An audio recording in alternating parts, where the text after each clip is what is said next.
एकनाथ खडसे यांनी आपल्या आजारपणाचं कारण देत लोकसभा निवडणूक लढवण्यास नकार दिला। या निर्णयावरून खडसेंवरती सातत्यानं टीका होत होती। या टीकाकारांना त्यांनी उत्तर दिलंय, आपण वेळेवर मागे हटत आहोत असं म्हणणं उचित होणार नाही। मी लढणारा नेता आणि नेहमी लढतच राहणार। पक्षाचा उमेदवार विजयी होण्यासाठी मी सर्वतोपरी प्रयत्न करणार आहे असं खडसे म्हणाले। लोकसभा निवडणुकीची घोषणा झाल्यानंतर इंडिया आघाडीनं मुंबईत प्रचाराचा नारळ फोडला। शिवाजी पार्कवरती इंडिया आघाडीची भव्य अशी सभा पार पडली। यावेळी विरोधकांनी सत्ताधाऱ्यांवरती जोरदार हल्लाबोल केला।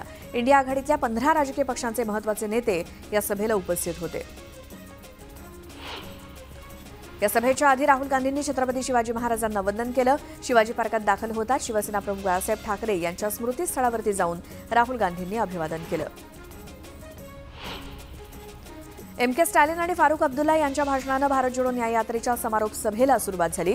पुढचं सरकार आपलंच असेल, केंद्रात पुढील सरकार इंडिया आघाडीचंच असा विश्वास यावेळी तामिळनाडूचे मुख्यमंत्री एम.के. स्टॅलिन यांनी व्यक्त केला। 56 इंचाची छाती नाही, ते फक्त केवळ पोकळ व्यक्ती आहेत असं म्हणत राहुल गांधी यांनी पंतप्रधान मोदींवरती निशाणा साधला। भारत जोडो न्याय यात्रेच्या सांगता सभेत ते बोलत होते। दरम्यान ईव्हीएम शिवाय नरेंद्र मोदी निवडणूक जिंकू शकत नाहीत। विरोधी पक्षांना सरकार ईव्हीएम दाखवायला तयार नाही असा आरोप राहुल गांधींनी केला। मोदी गॅरंटीच्या जाहिराती रोज येतात, गॅरंटी देऊन जनतेची दिशाभूल सुरू आहे, अशा जाहिराती थांबल्या पाहिजेत असं मत शरद पवार यांनी व्यक्त केलं। छोडो भाजप, भाजपचे मुक्ती असा नवा नारा या सभेच्या माध्यमातून पवारांनी दिला। भाजप एक फुगा आहे, ज्यात आम्हीच हवा भरली, त्यांच्या 2 जागा होत्या, ते आता आम्हाला विचारतायत तुमच्या किती जागा येतील असं म्हणत उद्धव ठाकरेंनी मोदींसह भाजपवरती हल्लाबोल केला। देश वाचला तर आम्ही वाचू, गावागावात जाऊन आम्ही हुकुमशाहीचा अंत करू असं म्हणत उद्धव ठाकरेंनी भाजपला आव्हान दिलं।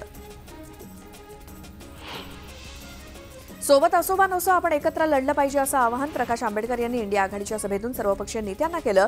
निवडणुकीच्या आधी इलेक्शन कमिशनला ईव्हीएम मशीन विरोधात घेराव घालू असं आवाहन प्रकाश आंबेडकरांनी केलं। लोकसभा निवडणुकीत भारतातील जनता मतदानाच्या माध्यमातून सत्ताधाऱ्यांना त्यांची जागा दाखवून देईल।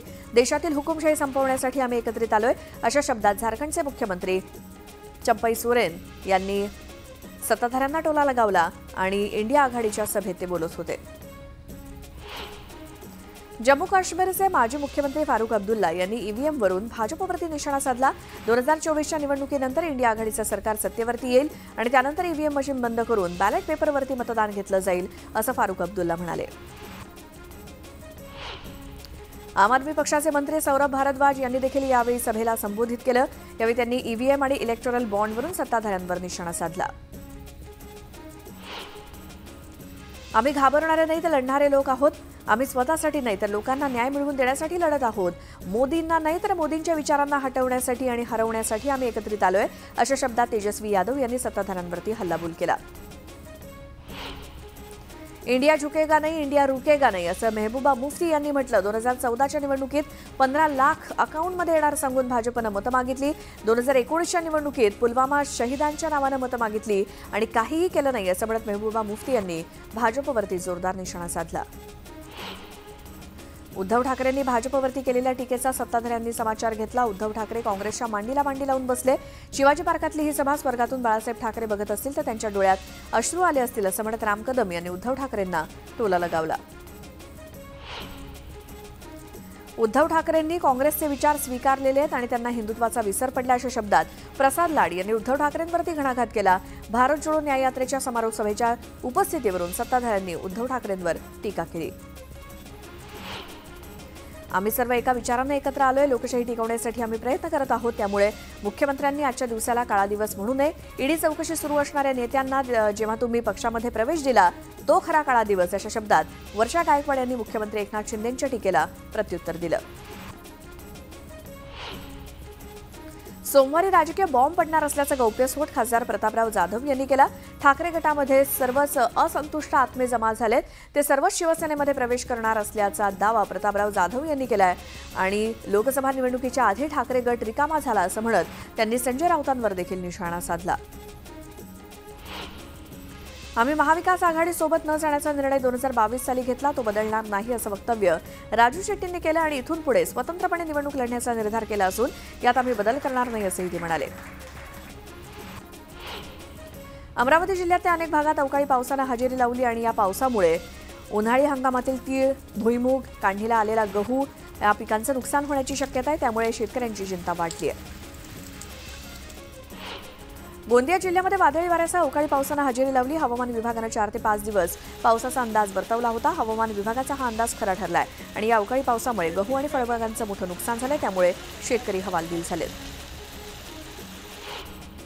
चोपडा तालुक्यातील लासूर इथे गोवंश वाहतूक करणारी गाडी गोरक्षकांनी अडवली. यावेळी तस्करीच्या हेतूनं गाडीत नेत असलेल्या 6 गुरांना त्यांनी जीवदान दिलं. या संदर्भात कठोर कारवाई करण्याची मागणी गोरक्षकांकडून करण्यात येते. यावलमध्ये 1100 रुपयांच्या दरानं केळीची मागणी असतानाही बोर्ड भावापेक्षा 700 ते 800 रुपये कमी दरानं शेतकऱ्यांकडून खरेदी केली जाते आणि त्यामुळे आधीच केळी पीक विमा नसल्यामुळे संतप्त झालेल्या शेतकऱ्यांच्या संतापात आणखी भर पडली आहे. तर शेतकऱ्यांची आर्थिक लूट थांबवावी अशी मागणी शेतकऱ्यांकडून केली जाते. कोल्हापुरात अपघाताचा थरार पाहायला मिळाला. एका भरधाव ट्रकनं चौघांना मागून धडक दिली आणि या धडकेत चौघांचा जागीच मृत्यू झालाय. तर अपघातामध्ये जखमी झालेल्यांना सीपीआरमध्ये दाखल करण्यात आलंय. बदलापुरातून वाहणाऱ्या उल्हास नदीला पुन्हा एकदा जलपर्णीचा विळखा बसलाय. वालिवली परिसरातील नदीपात्रामध्ये पाण्यावरती जलपर्णीचं आच्छादन दिसतंय, त्यामुळे नदीतील जलचरांचं अस्तित्व धोक्यात आलंय. बदलापूर आणि अंबरनाथ नगरपालिकेच्या अग्निशमन दलामध्ये 70 मीटर उंच शिड्या असणारं वाहन दाखल झाले आणि या वाहनामुळे आता इमारतीच्या 24व्या मजल्यापर्यंत जाऊन आग विझवता येणार आहे. यासाठी पालिकेनं 13 कोटींचा खर्च करून संयुक्तपणे घेतलेल्या वाहनांमुळे आता बदलापूरकरांच्या आणि अंबरनाथमधील नागरिकांच्या सुरक्षेत वाढ होणार आहे. लोकसभा निवडणुकीच्या तारखा जाहीर झाल्यानंतर नांदेड जिल्ह्यातील तेलंगणा कर्नाटक राज्य सीमेवरती तपासणी नाके उभारण्यात आलेत. या ठिकाणी पोलीस दल तसंच राज्य उत्पादन शुल्क विभागाचे अधिकारी आणि कर्मचारी तैनात ठेवण्यात आलेत. येणाऱ्या जाणाऱ्या वाहनांची पथकाकडून तपासणी सुरू आहे. वाशिमच्या शेलू बाजार, झंझोरी, वनोजा आणि भिलखेडा या भागाचा अनेक ठिकाणी वादळी वाऱ्यासह जोरदार पाऊस झाला. या अवकाळी पावसामुळे संत्री, भाजीपाला आणि हरभऱ्याचं मोठं नुकसान झालं. त्यामुळे शेतीची पाहणी करून नुकसान भरपाई द्यावी अशी मागणी शेतकरी करतायत.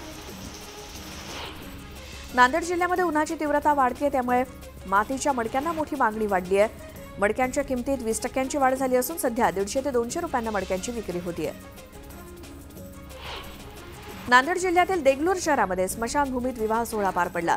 स्मशानभूमीविषयी लोकांच्या मनातली भीती दूर व्हावी तसंच अंधश्रद्धेबाबत जनजागृती व्हावी या उद्देशानं हा विवाह सोहळा स्मशानभूमीत आयोजित करण्यात आला होता.